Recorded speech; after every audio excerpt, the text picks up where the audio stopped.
Que bom que você está aí de novo. Toda semana a gente propõe uma conversa sobre assuntos que talvez você não vai encontrar no teu grupo, no Facebook, no Telegram, WhatsApp, todos aqueles grupos onde de repente a gente aglomera pessoas que falam e que vivem o autismo. Aqui no Meu Mundo Autista, às vezes a gente vai tocar assuntos um tanto mais sensíveis e precisa que você aceite a maturidade. Não o que a gente fala, mas a maturidade do conteúdo que a gente vem apresentar aqui.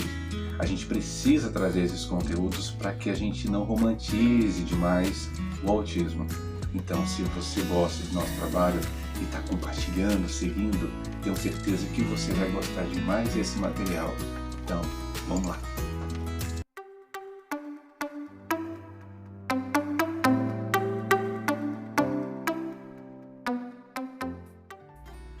Esse é o canal Meu Mundo Autista e esse é o Alexandre Soledade. Muito obrigado por você novamente estar aqui nos vendo ou nos ouvindo pelas nossas plataformas de áudio, podcast, Google Podcast, Spotify. Então você pode de repente baixar o aplicativo, ele é gratuito e você pode ouvir no seu carro, se você tem essa possibilidade, ou escutar no seu celular de repente enquanto você está no intervalo do trabalho. Vale a pena, a gente deixa essa oportunidade para a gente ter a informação. A informação que de repente talvez faltou quando um monstro, vocês talvez estejam vendo, um monstro tomou conta das histórias e das timelines de muita gente. Um monstro que veio à escola, sobre a história de alguém contando um conto antigo a respeito de um monstrinho que foi estudar. E muita gente se sentiu ofendida e magoada e machucada em virtude de gatilhos a respeito do comportamento. Muita gente ainda associa aquela criança, mesmo não sendo autista, aquela criança que tem um comportamento elétrico. Por falar em elétrico, se o conto fosse o raio veio para a escola, teria esse impacto? É importante a gente pensar que o que a gente fala, o que a gente diz e como diz, pode ter um forte impacto em comunidades que estão realmente engatilhadas. Quando a gente fala de gatilhos, a gente fala que alguma coisa ficou para trás, não resolvida e talvez nunca vai ser resolvida. Inclusive, para vocês, para todos nós, a gente está lançando o nosso quarto e-book. E nesse quarto e-book vai falar sobre uma condição bem particular a pais e mães quanto a gatilhos. E vocês sabem, tudo que a gente produz aqui é 0800. A gente não tem interesse nenhum de cobrar nada de ninguém, porque a informação deveria ser gratuita. Tratamentos, terapias, claro que os profissionais podem cobrar, porque vivem, é a função, é o trabalho deles, é o job deles. Mas a informação deveria ser sempre gratuita. Então vamos lá. Quando a gente fala de gatilhos, coisas não resolvidas, isso vai acontecer à medida que nós não percebemos o impacto do que falamos. Uns 2 anos atrás, um humorista, que eu não gosto nem de citar o nome dele, resolveu fazer piada sobre o autismo e foi massacrado na internet. A gente não sabe dizer se justamente ou injustamente, mas ele pouco se importou e continuou fazendo. Então o comportamento deu o quê? Visibilidade para ele. Se a gente de repente não se dá bem, não se comporta de forma adequada quando a gente vê uma situação dessa, ao invés da gente estar brecando, proibindo, velando, cancelando o comportamento, a gente está dando visibilidade, audiência para aquele comportamento continuar. E depois disso você pode ter certeza que outras situações vão acontecer. Então quando a gente dá demais de atenção para uma determinada situação, a gente, ao invés de estar cancelando, a gente está promovendo.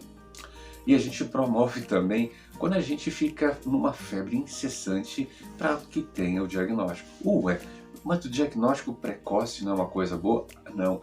O que precocemente vale a pena são o que eles chamam de intervenções, que eu não gosto, mas antecipadamente a gente poder estar precocemente antecipando as estimulações ou aquilo que a pessoa autista precisa. Então, a estimulação precoce é o que nós sempre falamos aqui e não do diagnóstico precoce. Por quê? Porque será que é ruim ter um diagnóstico tão cedo? Gente, antigamente, quando eu falo antigamente, até 10, 12 anos atrás, o diagnóstico do autismo só era fechado depois que a criança tinha 7, 8 anos. Hoje é uma necessidade muito grande de fechar o diagnóstico. E muita gente é relutante. A medicina, ela precisa descredenciar uma determinada coisa para poder afirmar outra. Quando você vai fazer um diagnóstico, você precisa descartar outras situações. Então, quando alguém fala assim, o autismo foi diagnosticado por imagem de raio-x ou imagem de ressonância. Gente, talvez não seja o diagnóstico, mas está descartando que seja isso ou aquilo quando você faz um diagnóstico de imagem. Então, saber que a pessoa é autista pelo um raio-x, por uma ressonância, isso ainda é improvável que aconteça. Mas o médico, ao olhar um raio-x, ele fala, não, isso aqui é uma má formação cerebral e não necessariamente o autismo. Pode ser que tenha o autismo, mas mais para frente a gente fecha o diagnóstico. Então fica aquela confusão. Outra confusão é sobre intervenção. Gente, que diacho é intervenção? Eu vejo muita gente falando que é preciso fazer intervenção no autismo.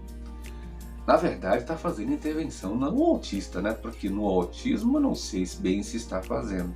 Porque na verdade nós estamos mexendo com comportamentos.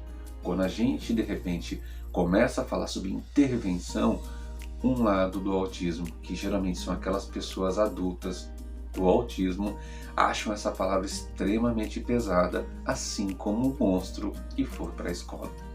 Então, se de repente o impacto foi tão grande do monstro que foi para a escola, falar de intervenção perto de pessoas adultas autistas tem o mesmo impacto.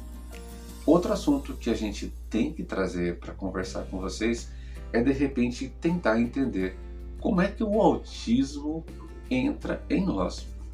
Como é que o autismo entra em nós? E não aquela história que eu contei semana passada a respeito que o autismo chegou por meio do espermatozoide ou porque as mães eram frias, ou sei lá, tempão lá atrás, porque as mães eram frias, ou que de repente são as mudanças climáticas. Não é como ele entrou, mas como ele entrou na gente a partir do dia que você recebeu o diagnóstico. É importante falar isso, por quê? Porque como essa entrada foi feita e como ela foi processada, vai dizer muito de como você vai responder à condição autista ao longo do tempo. Não pense, e ninguém aqui vai dizer ao contrário, que o autismo é fácil. Ainda bem que mudaram aquela nomenclatura de leve, porque para algumas pessoas parecia que existia um tal de autismo leve. Existe sim condições de suporte que são do nível 1 ao nível 3, mas mesmo assim não existe autismo leve. E quando voltamos para o assunto de como é que o autismo entrou em mim, a gente fica pensando o dia que ele entrou. E como é que você está agora? Depois de ter recebido o diagnóstico, talvez você já recebesse o diagnóstico há 4, 5, 6 anos. Passou por todas as fases. Que fases são essas? A gente tem deixado muito bem claro que de repente, da negação até a aceitação, esse caminho de você negar, não, meu filho, o médico está enganado, ele está equivocado, até de repente falar assim, meu filho é autista. Por falar nisso, pelo amor de Deus, gente, não existe pessoa portadora de autismo. Eu fui num simpósio recente e aí quem fez a abertura do simpósio, estamos aqui para falar das pessoas portadoras do autismo. Ai, gente, isso agonia, como também não é errado, mas soa muito estranho, pessoa com autismo, apesar que está correto, soa muito estranho, a gente fala pessoa autista. Outra coisa que a gente tenta abolir, aonde que inventaram o autista lá de casa? Cara, isso é patético, parece que você está falando de um animal, você está falando do teu filho. Se você está numa comunidade autista, se você está no Facebook, se você está num grupo, se você está no WhatsApp, Todo mundo sabe que naquele grupo você está falando do seu filho que é autista. Então, pelo nome, o Lucas. Você pode ter 10 filhos, mas já que você está num grupo, você está falando do Lucas, você não precisa falar o autista lá de casa, mesmo você tendo 10 filhos. Prestou atenção? Então, o impacto do que a gente fala, o impacto do que a gente diz, tem muito a ver de como o autismo está aqui dentro. É por isso que a gente está muito preocupado em deixar claro, se a gente não resolve o autismo aqui dentro, se a gente, seja eu autista ou não, se o autismo que está em mim não se resolve, não está resolvido, a gente vai entender tudo pelo pior. Não estou dizendo que todos aqueles que se sentiram machucados ou magoados com a história do monstro estejam errados, pois eles estão certos. Porque na verdade a dor só sente quem está sendo espetado e não aquele que espeta. Fica essa dica.